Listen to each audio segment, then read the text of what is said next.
My fiancé's childhood friends have been undermining our relationship for years.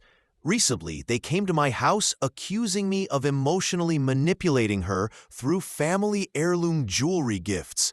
So I decided to remove them from the wedding party. My fiancé, 32, and I, 33, have been together for 4 years. We met through mutual friends, and after spending some time together casually, started dating and eventually got engaged. She has a close group of 4 friends, 2 men, one is her cousin, and 1 woman, who have been inseparable since childhood. When I first met them, before we started dating, they seemed friendly and easygoing. But once I was introduced as her boyfriend, their attitude shifted. I could tell they were judging me, which I expected, a friend's test of sorts. But 4 years later, it still feels like I'm being tested. For some background, my fiancé is kind, empathetic, and sensitive. She's been hurt in past relationships, not physically, but emotional. They constantly try to remind me of my place in her life. They'd interrupt our dates or whisk her away without notice. Because she tells them everything, they always knew where we were. The only time I could spend with her alone was during surprise getaways, and those can only happen so often. When I reached my limit, I talked to her about it. She hadn't realized how controlling they were until I pointed it out. The next time they interfered, she saw it clearly, confronted them, and threatened to distance herself. After some back and forth, they apologized. To her, not me. Things improved after that. Fast forward to recently. I knew she was the one. I love her deeply. In my culture, we don't traditionally propose with a ring, but I knew it was something she had always dreamed of. So, I gave her a ring that belonged to my grandmother, part of a family jewelry set. In our tradition, when a bride joins the family, she receives heirloom jewelry from the elders. My grandmother plans to give her the rest of the set as a wedding gift, and my parents and relatives will also gift similar traditional pieces. Now these sets are beautiful, but quite old-fashioned, not something modern brides usually wear. My fiancé loved the ring, even though it's unconventional. I also know she prefers simple jewelry and might never wear the traditional pieces. But gold is an asset, and I wanted her to have something valuable and meaningful from my family. She never objected. Then, a week ago, her 3 friends showed up at my house when she wasn't home. They accused me of being manipulative, claiming I was forcing her to accept jewelry she didn't want under the guise of tradition. We already have a wedding registry, and I know many people have chosen gifts from it. I told them politely that family heirlooms are none of their business. That's when they crossed a line, comparing me to her abusive exes and calling me emotionally abusive and gaslighting. That was it for me. My fiancé had asked that her 2 male friends be my groomsmen. My brother is my best man, and I had agreed to make her happy. But after their accusations, I told them they were no longer welcome in the wedding party. When my fiancé came home, I explained everything. She agreed her friends had no right to speak on her behalf or criticize my family's gifts. However, she felt that removing them from the wedding party was an overreaction. She'd always dreamed of having all 3 friends there, and now that wouldn't happen. On Reddit, commenters had mixed opinions. One person suggested her friends might have manipulated her into believing her past relationships were abusive, when they might not have been. I responded that I didn't want to snoop. She doesn't like revisiting that part of her life, and I respect her privacy. Another commenter said, being a groomsman is an honor, not a right, and since they disrespected me, they didn't deserve the privilege. I appreciated that support and confirmed that I wasn't changing my decision. I'd already asked my cousin and a close friend to replace them, and both happily agreed. Regarding the heirloom jewelry, I explained that only my grandmother, parents, uncle, and aunt would gift traditional pieces. Everyone else would choose from the registry. I also told my fiancée that if she didn't want the jewelry, those relatives could pick registry gifts instead, and the jewelry could be saved for my sister. She said that while the jewelry isn't her usual style, she still thinks it's beautiful. She's worn traditional Indian outfits, like saris, to family events before, and looked stunning. She said she'd wear the heirloom pieces to future events where they'd suit the occasion. I trust that she genuinely loves the engagement ring and is comfortable receiving the heirlooms. She told her friends about the gifts and even showed them photos, but they jumped to conclusions, assuming she didn't like the. Another comment pointed out that her friends might not want to lose her to marriage, while she doesn't want to choose between them and me. I know that if it came down to it, she'd likely choose me, but it would hurt her deeply, and I fear she might resent me for it later. Someone else suggested racism might be a factor, since I'm Indian and my fiancée and her two male friends are white, while the female friend is biracial. I don't believe racism plays a role. Our wider friend group is diverse, and her family has always been warm and welcoming. I simply think her friends never liked me and still see me as an outsider. First, I want to thank everyone who offered support and honest feedback. I knew posting on Reddit could bring both helpful and divisive comments, but it pushed me to find the clarity I needed. The past few days have been chaotic, but one thing remains certain. My fiancée and I love each other deeply. She's a genuinely good person. My first post may have made her seem naive, but she's always stood by me when it truly mattered. She admitted she was disappointed about her friends being removed from the wedding, but she also agreed that their behavior was unacceptable. She said they had no right to enter our home, insult me, or speak on her behalf about the jewelry, especially when they were completely wrong. Once I replaced the groomsmen, she didn't fight the decision. After the incident, she didn't immediately confront them. She's not confrontational by nature and prefers to prepare herself before difficult conversations, especially when it involves her three friends, since it's always 3 against 1. She usually writes down what she wants to say and how she'll respond if certain topics come up. I've tried to help her before, but my dislike for her friends often makes things tense. Whenever I step in, it quickly turns into an argument, leaving her even more stressed. Yes, my fiancé has overlooked several obvious red flags when it comes to her friends.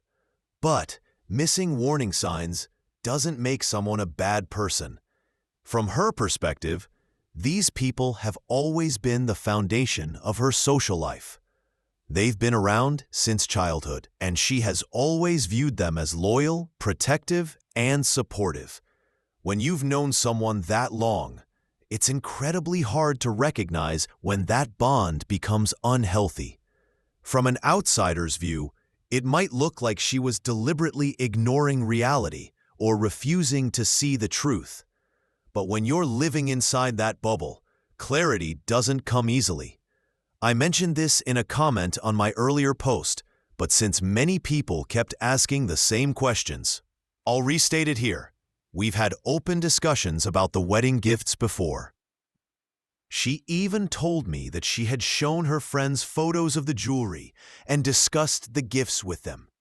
At no point did she say she didn't like them or didn't want them. Her friends simply assumed she wouldn't like the heirloom jewelry because it wasn't her usual style. However, that assumption turned out not to be innocent at all. It was just another form of manipulation on their part. For those suggesting that I should leave her, that's not going to happen. We are not breaking up, but we have decided to postpone the wedding, and here's why. A few of you pointed out something I had completely missed. that her non-cousin male friend, let's call him Rai, might have feelings for her. To be honest, I always viewed her three friends as one tight-knit group and never really focused on their individual behavior. But after reading so many of your comments, that idea stayed with me. So I asked her directly if there had ever been anything romantic between her and Rai. At first, she laughed it off, thinking I was joking. But when she realized I was serious, she admitted that yes, years ago, just after she broke up with her high school boyfriend and was preparing to leave for college, Rai had asked her out. All four of them went to different colleges after that. She told me she never saw Rai romantically. To her, he was more like a brother. She turned him down, and though he was upset for a while and didn't speak to her for a few months, he eventually came around. Since then, he never brought it up again, and she assumed it was just a brief crush he had moved past. We then talked more deeply about her previous relationships. She had dated 3 men before me, not counting her high school boyfriend. None of those relationships lasted very long. The longest one was about 7 months, which happened while she was working abroad on a project. That relationship ended on good terms when she came back home. Her childhood friend trio never met that boyfriend. The other 2 relationships lasted barely 2 months, maybe even less. She told me that in both cases, she genuinely believed things were going well, but then the guys suddenly stopped replying to her texts and calls. They ghosted her completely. She said it made her feel unwanted and undesirable. The trio was always there to help her move on from those heartbreaks. She told me that after breaking up with her high school boyfriend and the guy from abroad, she still felt confident about herself. But after being ghosted twice in a row, her self-esteem took a major hit. She said her hesitation to talk about her past relationships came from fear, that if she meek is the right word. She's always been soft-spoken, but back then, she seemed scared to do or say too much. It took time for her to feel comfortable and secure, but once she did, she became a completely different person, warm, funny, and truly herself. Interestingly, she didn't introduce me to the trio as her boyfriend right away. I had met all 4 of them before through mutual friends, but it wasn't until we'd been dating for a while that I was formally introduced as her partner. In fact, I met her parents before I met them in that capacity. She told me she wanted to be completely sure about me before involving her close friends. She was afraid that if things didn't work out, she'd have to rely on them again to help her through another heartbreak. She admitted she never tried to find out why those guys ghosted her, because she feared they might say something cruel that could destroy what little confidence she had left. But one of those exes turned out to be an acquaintance of a friend from my workplace. I know I said I didn't want to pry, but after everything I had learned, I needed answers. I reached out and asked if he'd be willing to meet. He agreed. From the start, I told him I had no hard feelings and only wanted to understand what happened.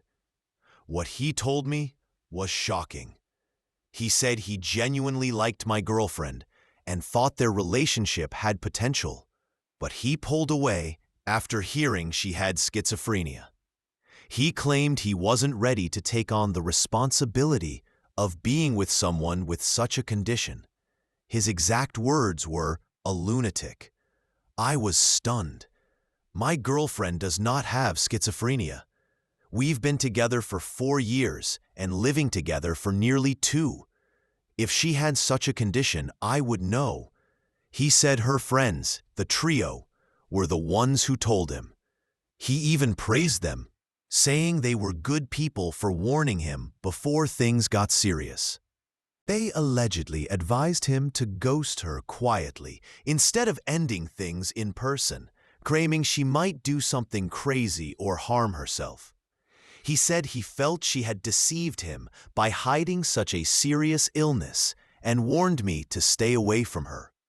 I asked if he'd ever noticed any signs of schizophrenia while dating her. He admitted she hadn't shown any symptoms, but believed the story because, as he put it, why would her close friends lie? I was furious hearing such nonsense. Thankfully, I had recorded the entire conversation. I played it for my girlfriend. I knew it would devastate her, but she deserved to know. She was heartbroken. She cried for hours and refused to eat. It was painful to watch, but necessary. Eventually, she regained her strength, and together we decided to confront her friends. She invited them over, saying she wanted to discuss some wedding plan changes. They probably expected her to call off the engagement or announce something dramatic, given the stunt they had pulled with me. Since she hadn't spoken to them after that, they likely thought their plan had worked. Instead, she told them exactly what her ex had said and asked why they lied. They denied everything and tried to blame me, accusing me of isolating her and destroying lifelong friendships. That's when she played the recording. Even then, they kept denying it. But she was done with their games. Eventually, they cracked. They admitted they had always believed she and Rai would make a perfect couple. They claimed that because they'd all been friends for so long, she couldn't see how well-suited they were. They confessed that she'd never said a single bad thing about the heirloom jewelry, but they deliberately tried to create tension over it, knowing it was a sensitive topic tied to my family and culture. Their goal was to create conflict between us and then exploit it to drive a wedge. Most of this came out through her cousin, who at least seemed somewhat remorseful. We were both shocked by how calculated it all was. These people truly thought they were doing her a favor. My girlfriend ended the friendship immediately. She told them to leave and never contact her again. When they refused, she threatened to call the police, and that finally made them go. That brings me to the final part. Yes, the wedding is postponed. These were her childhood friends, and their families were close for years. One of them is even her cousin. The fallout has caused a major stir. Her parents were furious when they found out and fully supported her decision to cut ties. They've stood by us completely. News spread quickly after the trio was uninvited from the wedding and cut out of our lives. They started spreading lies, claiming I was abusive and trying to isolate her. But many of our friends already knew how they'd treated me and didn't believe their story. They reached out to us, and after hearing our side, most have supported our decision to go no contact. A few have remained neutral, and even fewer think the trio deserves another chance because of their long history together. Her younger brother, who's dating one of their cousins, thinks she overreacted and should forgive them. He's only 21 and honestly doesn't understand the situation. Neither of us cares about his opinion or anyone else who says we're being too harsh. The trio's parents, especially Rai's, have also been stirring up trouble. Apparently, they were aware of what was going on and supported it because they wanted my girlfriend to marry Rai. That's never going to happen. Over the past 12 hours, we've received countless messages from friends, family, and the trio themselves. Most have been supportive, some judgmental. The trio has sent nearly 80 messages, which my girlfriend hasn't read. She says she wants nothing to do with them ever again. If this continues, we may consider a restraining order. We're not sure yet if we have grounds, but we'll explore the option. I think the worst is behind us, though things are still messy. My girlfriend wants to start individual therapy, and we've agreed to begin couples counseling. We love each other, and are committed to working through this. We just need things to calm down before moving forward with the wedding. The bright side? The trio won't be anywhere near our wedding when it happens. My girlfriend has replaced her maid of honor with another close friend. None of the trio or their families are invited. If her younger brother keeps criticizing us, we might even remove him from the guest list too. But we'll cross that bridge when we get there. I already feel lighter, but I know my girlfriend is still hurting. She's putting on a brave face, but healing will take time. Hopefully, therapy will help her and us recover. We've gone completely no contact with them, though we haven't blocked their numbers yet. We're giving them a few more days to keep exposing themselves. After that, we'll document everything and block them. We're also considering cease and desist letters for defamation and slander. It's only been 3 or 4 days, and so much has happened so fast. We need time to think clearly about our next steps. We've already shared the recording in a mutual friends group chat. If it ends up on social media, so be it.